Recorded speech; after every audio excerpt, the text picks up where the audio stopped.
nutrition and your physio. Very good. So I see over the last couple of years that obviously there's lots of I don't want to say changes, but there's a lot of different player representation for Leinster, and I don't understand what the selection process is for that.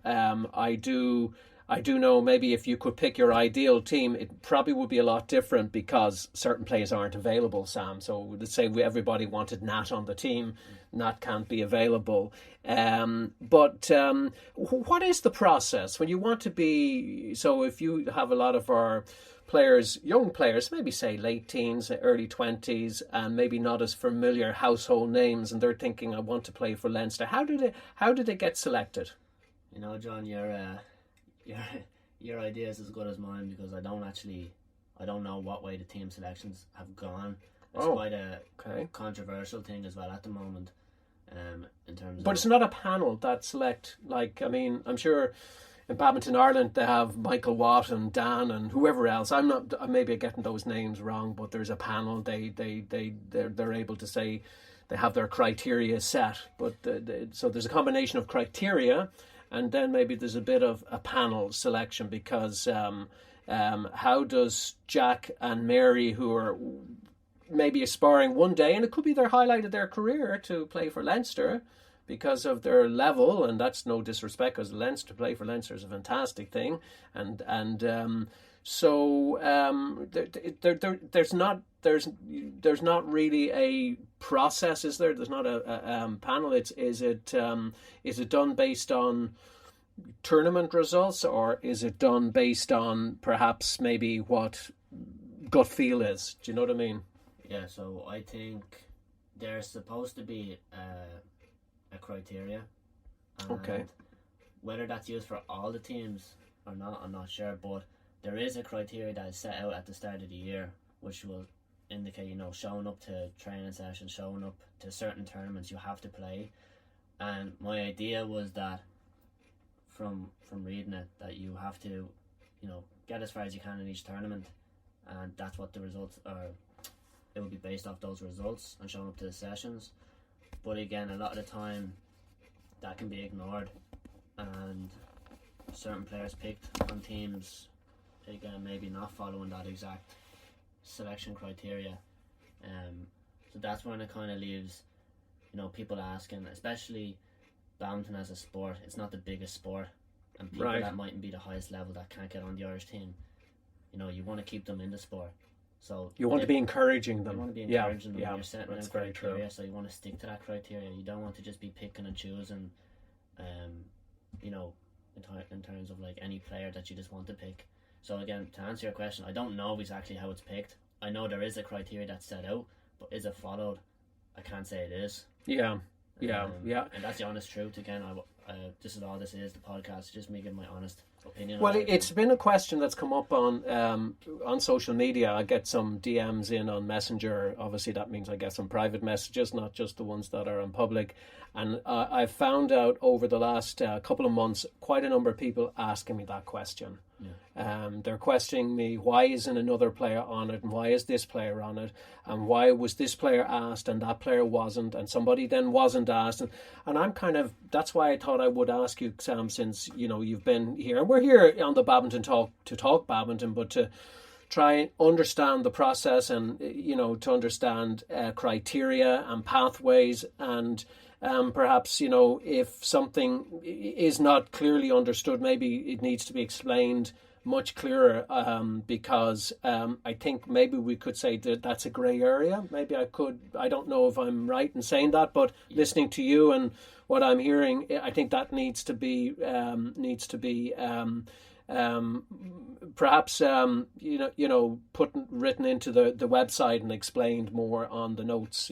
Yeah, no, I think for definite it is a grey area, and it's an emotional area for parents as well, because it's a selection process. You're getting selected to represent your province over in England.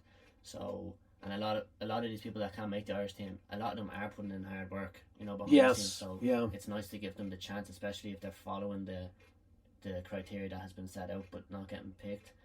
doesn't really make too much sense. And to say, like, at the time when I was playing for Leinster, it was always, the team was the team. Like, you could kind of tell already from the results, it kind of matched up nicely. Where nowadays it's kind of just slipped, like it's not followed, anything like that. Even though back when I was on the Leinster team, I didn't know what the selection criteria was, but you knew who the team was nearly before because of the tournaments. Yes, yeah, it was. Seemed to be fair. Yeah. I think I do remember Mark Topping telling me that before. I think he managed the team back in the day as well, a few years back. Okay, so Sam, if I was to say to you, if you were the top dog in Leinster, okay, if you were the boss, okay, so now the shackles are off, you're there in charge. What maybe one or two or even three things would you do to improve the setup there? To maybe talking about, it could be from junior setups, it could be senior setups. Because anyone that comes in to take over, an organisation usually comes in to try to improve it. I'm sure the intentions are there, and maybe you might say, Sam, well, look, there's nothing else that can be improved. Everything is tickety boo. I mean, there's some very good things with BPL there, but I'm quite sure we can always kind of step up our game a bit more. So what might you do, or what one or two areas would you suggest? I would definitely try and create a second senior team. Okay. And on top of that as well, I would keep like senior A and senior B. Yeah, something I like that. would keep also the Leinster senior team to just Leinster senior team in terms of not bringing people in from other provinces, because again it's blocking the Leinster pathway. No imports. No. Okay, I don't mean unless that. They're living here unless, for a certain period of time. But okay. Again, just pulling in really good players from other places just to try and get results for me doesn't make sense. It's more about then you're focusing on the result instead of keeping the province. Then you're not developing the players that are naturally from Leinster. In the same way, if you were representing Munster or Connacht or Ulster, they'd want to do the same. Yeah. So I would have the Leinster two Leinster teams, keeping it all at our own Leinster people, and then in terms of the second team, because a lot of people die out in terms of under 17s.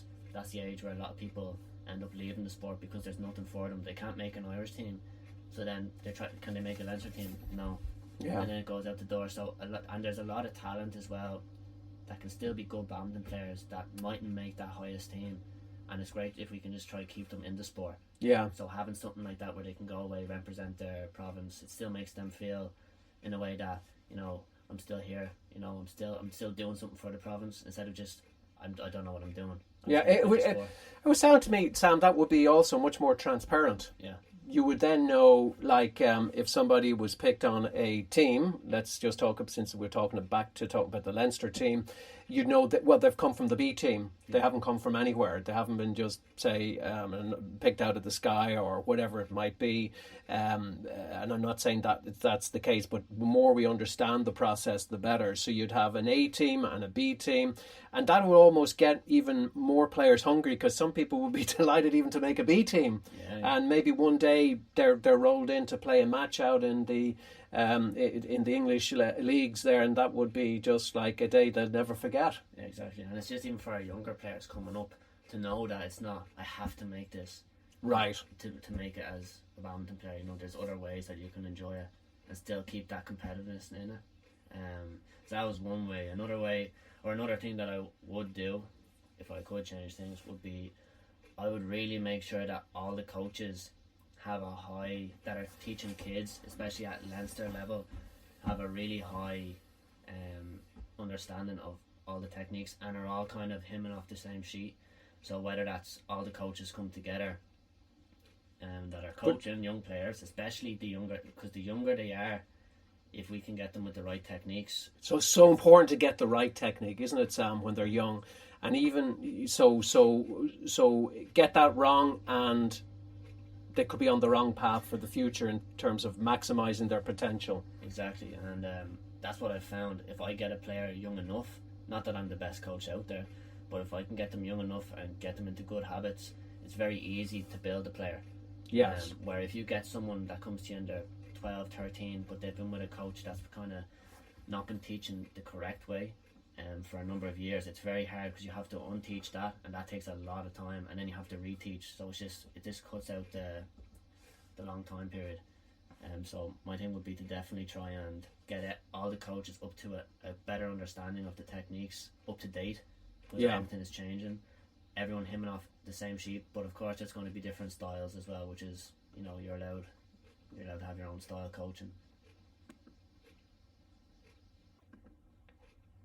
Sam, that's fascinating stuff. I'm going to have to put the brakes on you now, Sam, because we're actually out of time. But Sam, would you give us a present for Christmas and give us another podcast, would you? I wouldn't. You wouldn't? No, of course I would. Okay, you would. Okay. Well, I know what your favourite Christmas song, because I'm going to play that for you now in a second. But I want to... so this is part one only. And thanks to Sam, Father Christmas has been good to us in advance, or is going to be good to us in advance, and we're going to have a second broadcast today in a few more minutes, which will come out in the early week of 2024. Mark Topping has just taken a break from his Christmas shopping. Can you believe that, Sam?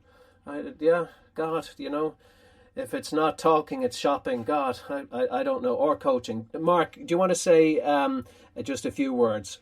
I would like to wish everybody an absolutely fabulous Christmas, and looking forward to 2024 already. I hope everyone has a prosperous and happy New Year. That is great, Sam. Just oops, I have to kind of turn him off because he was on speaker there on a record. Sam, listen, what are you doing for Christmas? I'm going down to my parents on Christmas Eve down in Wexford where they live. So lovely. Spend some time with them and my girlfriend, and just relax and enjoy it. Very good, and hopefully we will see you out in the circuit as well in 2024, Sam. Now, we will be talking to you a bit more on our second podcast, but you have so much to give to this game, so much to offer, and I think, our young players are looking up to you now for fantastic sparring that you're giving. I have to say that. I have to say, thank you so much for all the sparring you're doing. And I know you're doing it for a few players, you and Nigel, and a few others. So that's a big thank you from Mark and myself. So happy Christmas, Sam. Okay. Thank you. Okay. Part one. And just in case you don't know what Sam's favourite Christmas, maybe one of Sam's favourite Christmas artists is, I'm going to play a little bit of this for you. Happy Christmas to all our listeners on the Badminton Talk podcast, brought to you, of course, by the Q Shuttle. And here is Sam's song, playing you out on part one of this podcast.